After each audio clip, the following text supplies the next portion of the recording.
Welcome, and thank you for joining today's conference, 2022 Quarter 2 RC West Training Working Group meeting. Before we begin, please ensure you've opened the WebEx chat panel using the associated icon on the bottom right corner of your screen. Please note that all audio connections are muted at this time. To ask a question, use the raise hand icon in WebEx. You will hear a beep when your line is unmuted, at which point please state your name, the company you represent, and question.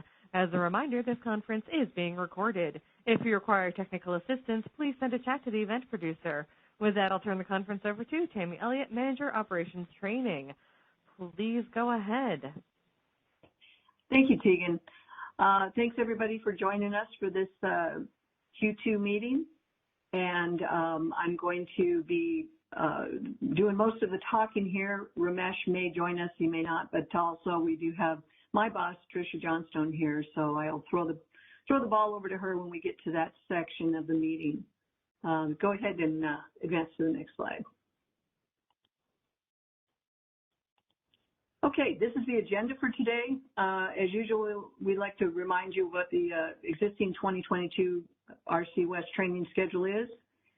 We do have dates for the 2023 RC West restoration drill, and we want to discuss the RC portal training, and then I'll review the remaining dates for our meetings this year and open up the session for any other questions or issues that anybody wants to bring up before we wrap it up.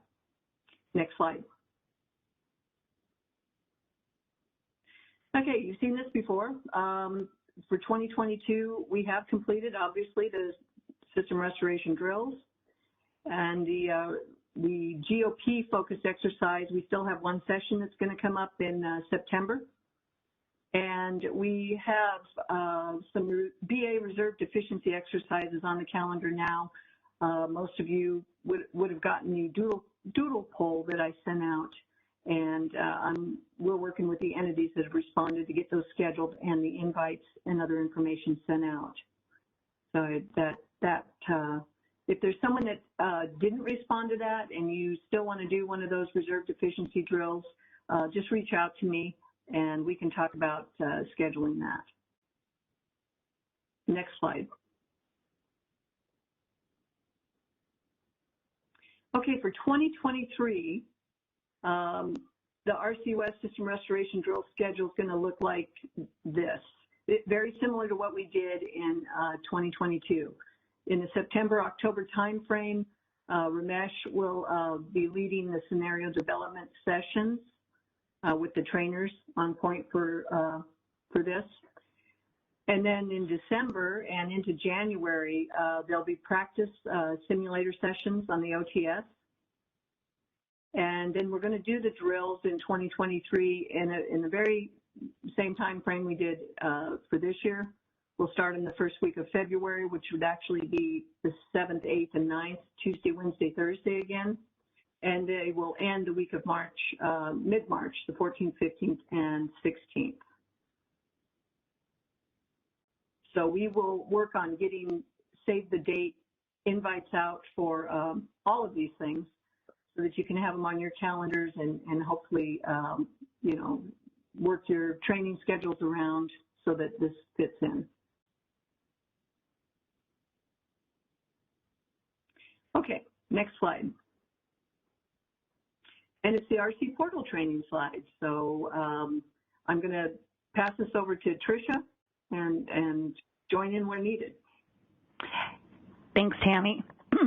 So we received some feedback in some of our summer readiness activities that you know, there was definitely wanting to make sure that all the RC customers were comfortable using the real-time situational awareness type tools that we have available. And we said, yeah, you know, we've got an active training working group, and I think they're very familiar, and they let us know, you know, if they need support on stuff. But it seems like maybe some of the executives are at our level, maybe, and some of your companies might not be familiar with these tools and you know what you've done potentially to make them part of your operator training program. So and of course, we've had a lot of changes too. We've had retirements, a lot of people change roles, new operators coming in, things like that. So we just wanted to remind everyone that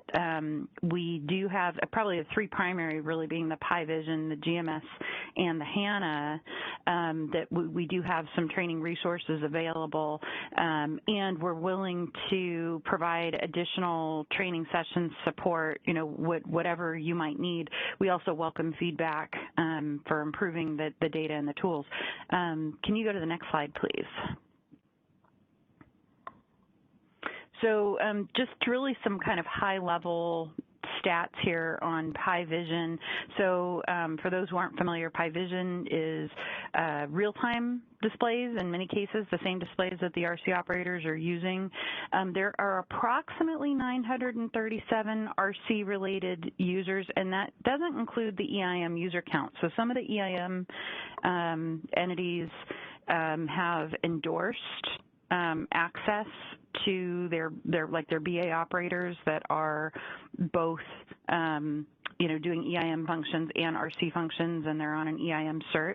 So I didn't necessarily pick up like all of those users as part of this count, and then I also talking with like a transmission operator only entity. I know for CAISO BA, some of our transmission operators have TO certs for their operators, and they potentially need to also do endorsements for some of their users to be able to access the RC related displays. So it's possible that if they're using an EIM cert or they're using a TO-related cert, they may have kind of limited visibility and only being able to see a portion of the available displays, but the user access administrators can do endorsements from either of those certs over for the RC access, so that way the users could get to those additional displays as well. So that is all available to the UAAs. If you're not sure who your UAA is and you need help with that, let us know. I think probably some of you actually are UAAs for your respective organizations, but this just kind of gives you an idea. And so we've shared this information with our management that we actually do have a fair number of users that have access to it, but it's hard for us to gauge if it's the right number, right? There may be opportunities still with some organizations to increase the usage. And then in terms of the available reference materials, so we have reference documents and some short videos and things like that, which are available for PiVision.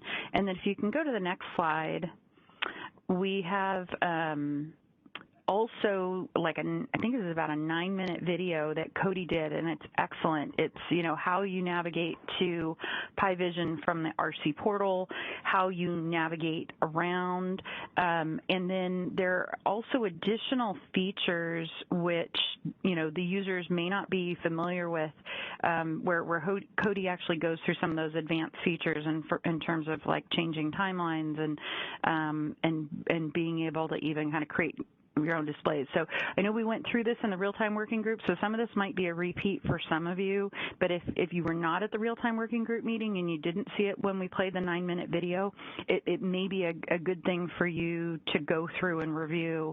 And then we received questions like, well, if we do create Pi displays, can those be added into this library? Anything that you create out of this is really just for your own use. However, we're definitely open to suggestions on different types of displays, and so we've requested that if there are additional things you'd like to see, or if you're seeing issues with broken displays and things, please report those via city, and then we can consider if we want to include those as part of the library. And probably good candidates for the RC library are going to be things that impact more than one entity, potentially even align with an operating guide or something like that, where it's not currently captured as part of a display. Are there any questions on PiVision before I go on to the next one? You can just raise a hand or put a question into chat.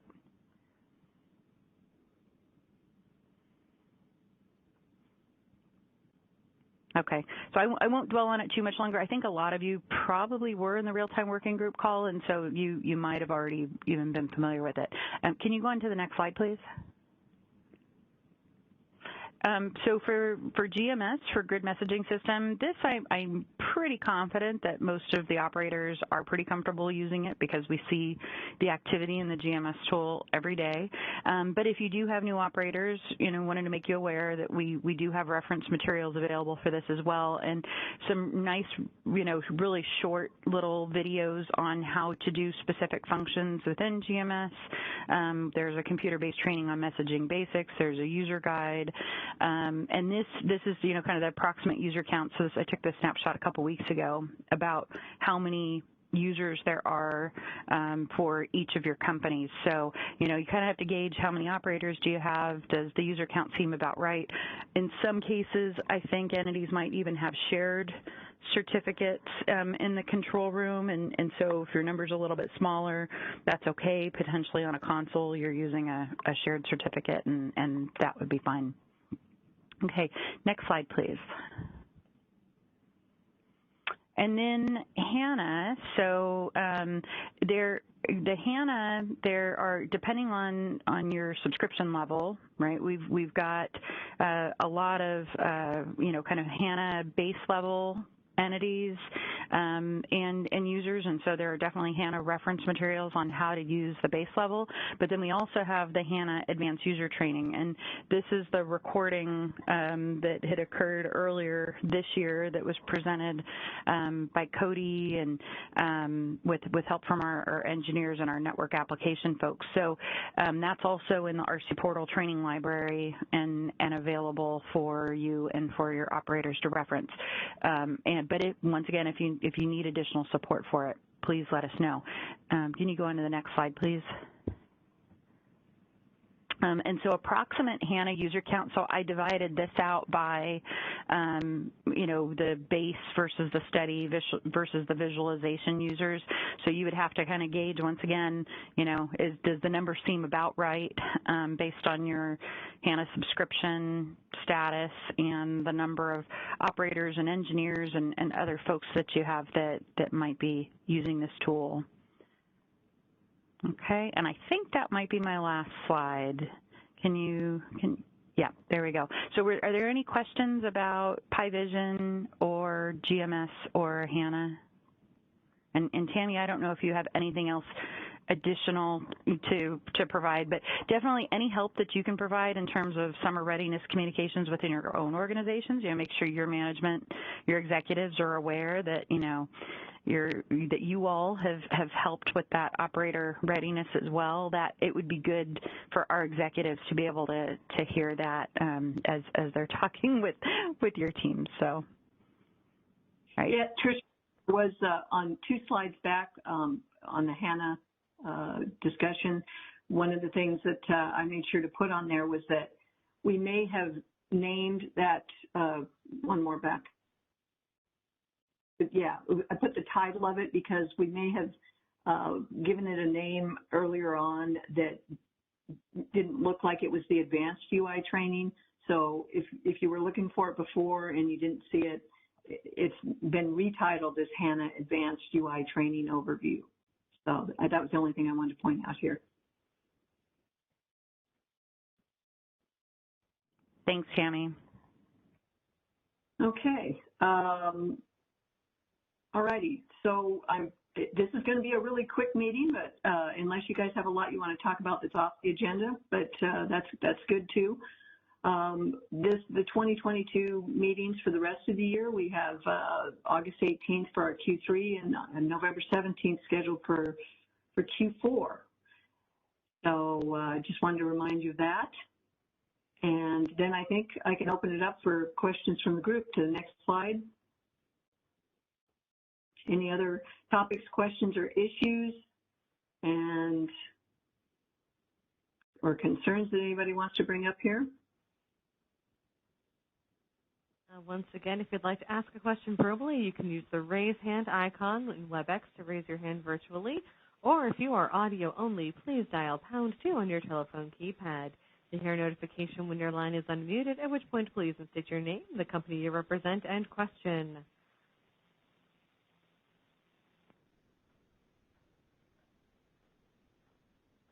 So I'll throw one thing out there real quick.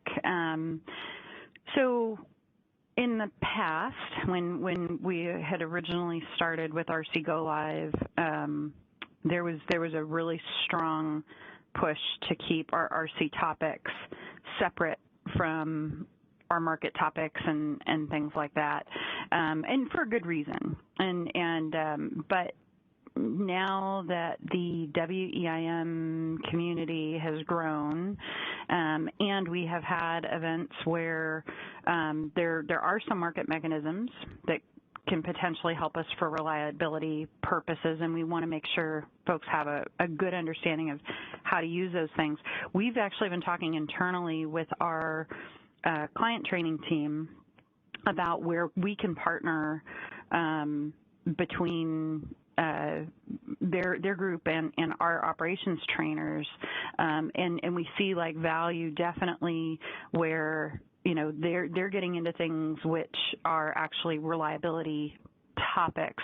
So we've been kind of hesitant to bring them up as part of the RC forums because we know not everybody is part of the WEIM, but is there an interest with this trainer community at looking at, maybe not this year because I know we're all really, really busy, but planning and like looking ahead into 2023 on WEIM related type topics or other things that you would like, maybe it's not through the RC forum, but it could be, kind of jointly between kind of our RC and EIM forum.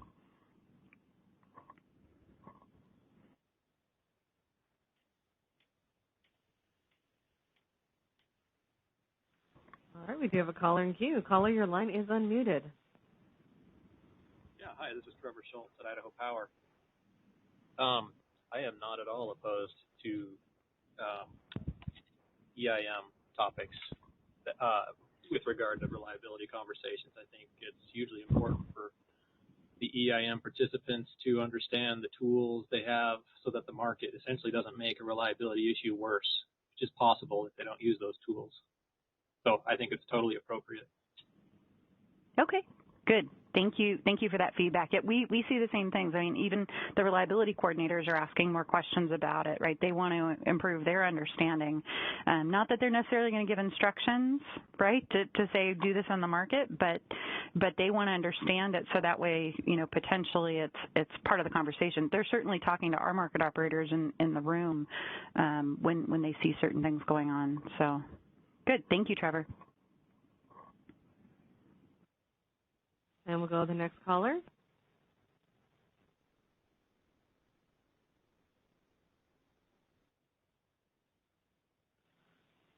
Paul, you've been unmuted. Hello, this is Paul. Do you hear? Hi, Paul. Do you hear me? Yes, we can hear you. Oh, okay.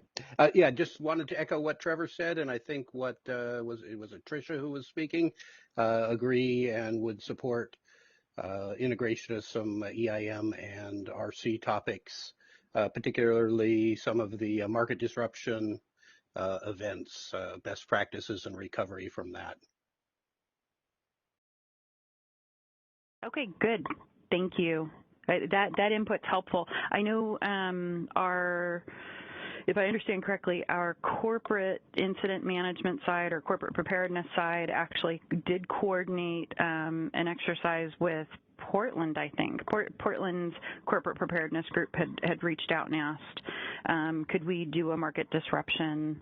And we brought in some of our market operator folks to help with that. But we were saying, well, that apparently it was a really good conversation, good lessons learned, and we said, maybe we should institutionalize that and actually repeat that. So I think that one is a really good topic. I should point out that Tricia meant a market disruption drill. They didn't request an actual market disruption. Correct. Yeah, drill. Exactly. Little details. Good. Good. Any other suggestions for a group of trainers? You're very quiet. Well, we've got some chat comments. Bill Simmons agrees that from SMUD agrees it's a good idea, and Wesley Kellison says that the EIM-RC combination would be useful not only for participants but for non-EIM entities that are impacted by EIM entities, which is a good point. Yep. Okay, good. Well, I mean, if I don't necessarily want to draw it out, but yeah. So I think we can take that definitely back. We've got a follow-up meeting internally, and but if you think of other things, along those lines or other types of topics, we can probably develop some curriculum around that. I think that would be a good thing going forward.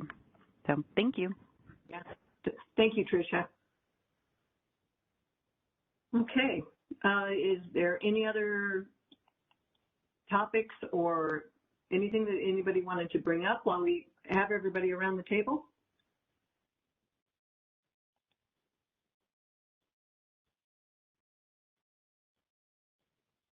Okay, gosh, I guess I'll give you back. Oh, Trevor, I think Sorry, it's me. Yeah, it's me again. I just was thinking about topics for these EIM/reliability conversations. I think one thing that would be really helpful for me and possibly other EIM participants, is from a transmission perspective, would be to understand. Like, it's easy to expect that the market model would, would just automatically recognize and take care of reliability issues. I think one thing that would be helpful for us is understand why it might not. Basically, why would its calculated flows differ from reality? And gaining that understanding, I think, would help us with, it would just really help a lot, I think. So it would help inform us that, we need to pay attention to use these tools because of these reasons. So anyway, just thinking out loud. Yeah, I think that's a good topic, and we definitely have examples too from like Open Loop, back from December of 2020, and even the July 9th bootleg fire event, right, where there's some things that the market model will help with, but then there are probably some additional mechanisms which need to be enabled in the market that would help as well, and definitely to understand like the pluses and minuses on having those kind of modeled and set up and available, and under what conditions your operators would need to enable them. I think that would be really good.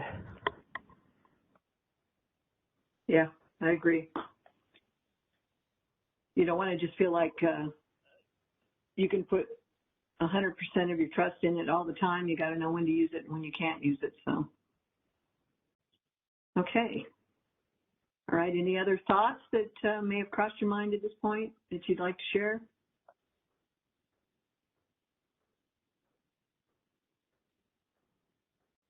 Okay. Well, if there's nothing else, then we'll go to the next slide. The sun setting on the evening coming in on the transmission system, and I want to thank you for your participation, and we'll talk to you again in August, unless you want to reach out to me or the training team here before then. And I hope you have a good rest of your day. Thank you. That concludes our conference. Thank you for using Event Services. You may now disconnect.